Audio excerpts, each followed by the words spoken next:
Attention SSS pensioners, hindi ka ba kasama sa pension increase last June 2026 na second round?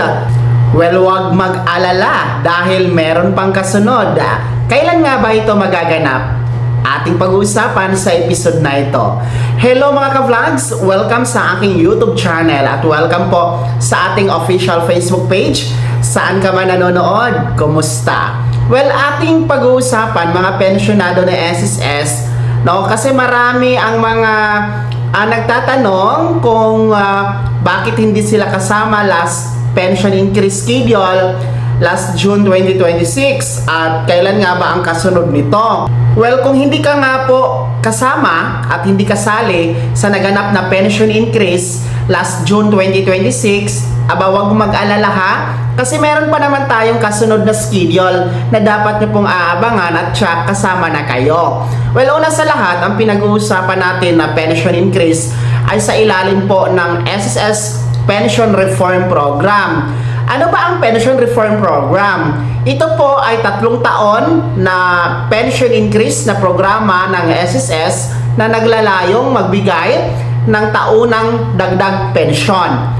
Take note, taunan ito, every year, hindi ito every month, gaya ng mga iniisip ng ilan nating mga ka-vlogs, no? Ulitin ko, hindi ito monthly, kundi every year. Kailan pa ito nagsimula at kailan ito magtatapos? Well, nagsimula ito noong 2025, September, at yun po ang first round or unang bugso. And then yung pangalawang bugso o second round ay naganap po last month, June 2026. Actually, dapat ngayon yung September 2026, kaso lang pinaaga po ni SSS ang pagbibigay dito para mas maagang magamit ng ating mga pensyonado ang dagdag pensyon dahil nga po sa krisis sa ekonomiya natin ngayon, mataas ang mga pangunahing bilihin. Kaya mas pinaaga last June 2026 ang second round. Well, ang mga nakasama noong second round mga ka-vlogs ay mga nagpensyon as of May 31, 2026, no? Sila yung mga nakasama. At yung mga nakasama noong first round, September 2025, kasama pa rin naman sa second round at maging sa panghuli na round. Well, ang katanungan ngayon, bang mga hindi nakasama last June, meron pa bang aasahan na pension increase? Well, ang kasagutan, opo. Meron ha. Una, para po sa mga nagpensyon mula June 1, no, 2026 hanggang August 31, 2026, meron kayong dagdag pensyon na aasahan ngayong September 2026. Bakit ba merong September 2026?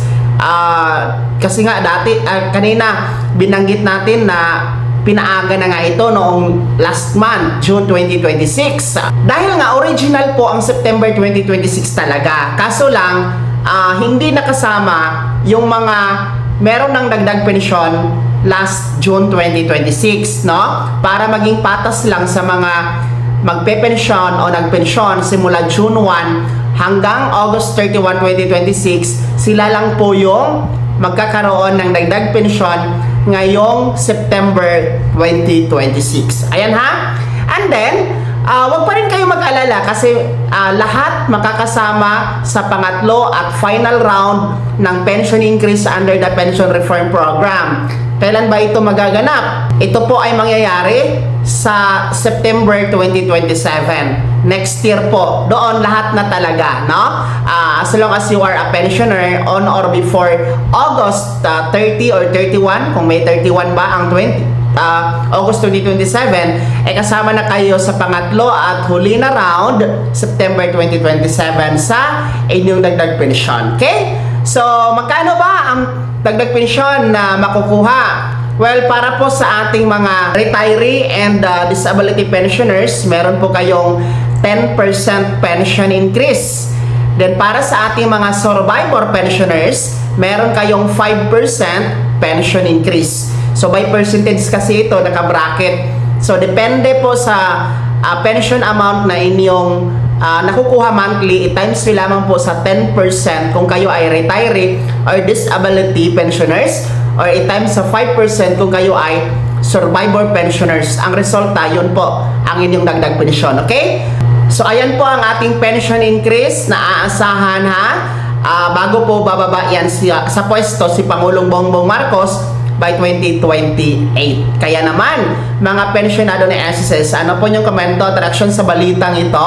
Una, sino sa inyo dito yung mga nagpensyon o magpensyon simula last June 1 hanggang August 31, 2026? Ibahagi niyo po sa comment section na nasa baba. Maraming salamat sa pagtutok. God bless. Mag-ingat mga ka-vlogs.